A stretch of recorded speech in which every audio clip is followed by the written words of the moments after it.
Es-tu un simple converti ou es-tu un disciple? Voilà la vidéo sur laquelle nous allons traiter ensemble. Et je t'encourage à l'écouter jusqu'au bout et que cela soit de bénédiction. Il y a une grande différence entre être converti et être un disciple. Beaucoup disent je crois en Jésus, mais peu le suivent vraiment. Et c'est là le cœur du message d'aujourd'hui. Jésus ne cherche pas juste des croyants, il appelle surtout des disciples transformés. Donc là, la question que je te pose, c'est aujourd'hui, comment toi tu te sens? Converti ou simple converti ou disciple? Le salut en Jésus est gratuit, mais le discipolat coûte tout. Dire oui à Jésus, c'est entrer dans une nouvelle vie. Mais ensuite, il y a deux chemins qui se présentent. Soit tu restes passif et tiède, ou tu marches chaque jour avec Christ, malgré tes fautes, mais avec un cœur vrai et un cœur sincère. Parce que Dieu, ce qu'il va regarder, c'est la sincérité de ton cœur. Le véritable disciple est prêt à faire des sacrifices, à s'abandonner et à être utilisé par Dieu. Il ne revient pas à ce qu'il a vomi. C'est ce que dit la parole. Il ne reprend pas ses fardeaux qu'il a laissés par terre. Quand il a dit « je laisse mes fardeaux », le disciple ne va pas retourner chercher ses fardeaux et repartir avec les fardeaux sur son dos. Non, il a décidé de suivre le Christ. Il a tout déposé aux pieds de Christ et il a dit « maintenant, ma vie passée est passée. Maintenant, j'embrasse la vie nouvelle que Christ me donne. » Le baptême m'apporte derrière une réelle transformation qui vient de la part de Christ. Et donc, le disciple avance. Alors que le simple converti, lui, il va stagner. Il ne va pas avancer. On peut voir dans le livre d'Ézéchiel au chapitre 37, Dieu conduit Ézéchiel, nous dit la parole, dans une vallée d'ossements desséchés. Et il dit, ces ossements représentent tout Israël. Voilà ce que Dieu dit. Ces ossements représentent tout Israël. Ce sont des gens qui ont connu Dieu, mais qui sont tombés dans la mort spirituelle petit à petit. Aujourd'hui, cette vallée est pleine de chrétiens endormis. Sans vouloir manquer de respect aux chrétiens, mais beaucoup sont endormis. J'ai été endormi, mais il y a un moment où j'ai décidé d'aller de l'avant et de dire « Oui Seigneur, transforme-moi ». Des personnes qui ont connu la grâce, qui ont dit « Oui Seigneur », mais qui se sont arrêtées en chemin. Le feu s'est éteint, tout simplement. La passion a disparu. La voix de Dieu n'est plus écoutée. Mais Dieu dit « Fils de l'homme, prophétise, dis à l'esprit, souffle sur ses morts. » Et c'est ce qu'il veut faire avec toi. C'est ce qu'il veut faire avec chacun d'entre nous. Il veut ranimer la vie spirituelle. Il veut nous relever de ces ossements secs. Faire de nous une armée de disciples vivants. Et c'est très important. C'est très important de se rendre compte dans l'état dans lequel nous sommes aujourd'hui.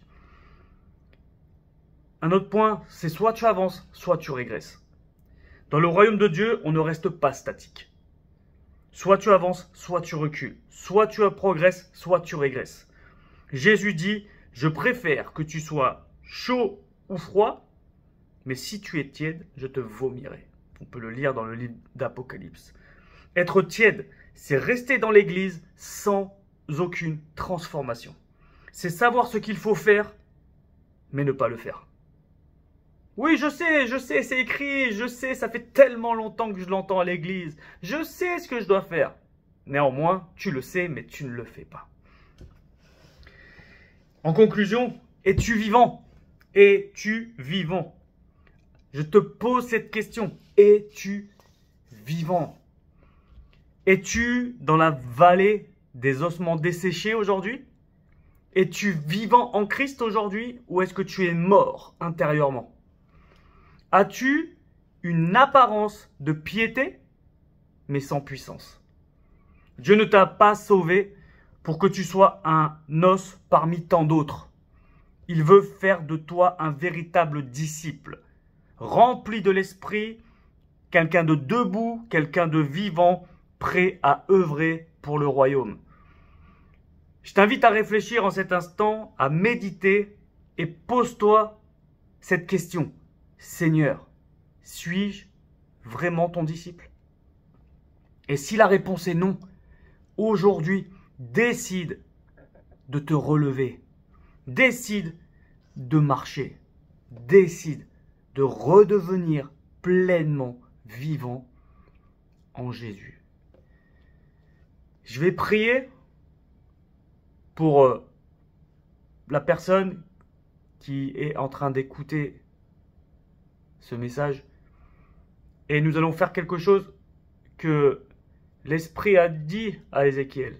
Seigneur, au nom de Jésus, en cet instant, là où il y avait des chrétiens endormis, des chrétiens morts spirituellement, peut-être que c'est ton cas maintenant, en cet instant, je prie au nom de Jésus-Christ pour que son Saint-Esprit descende sur toi et que tu puisses reprendre vie, que tu puisses reprendre goût à la vie en Christ, que tout ce qui t'a condamné, que tout ce qui t'a éloigné de Dieu, que tout ce qui t'a fait du mal, maintenant tu sois guéri au nom de Jésus-Christ et que tu puisses te relever maintenant dans le nom de Jésus.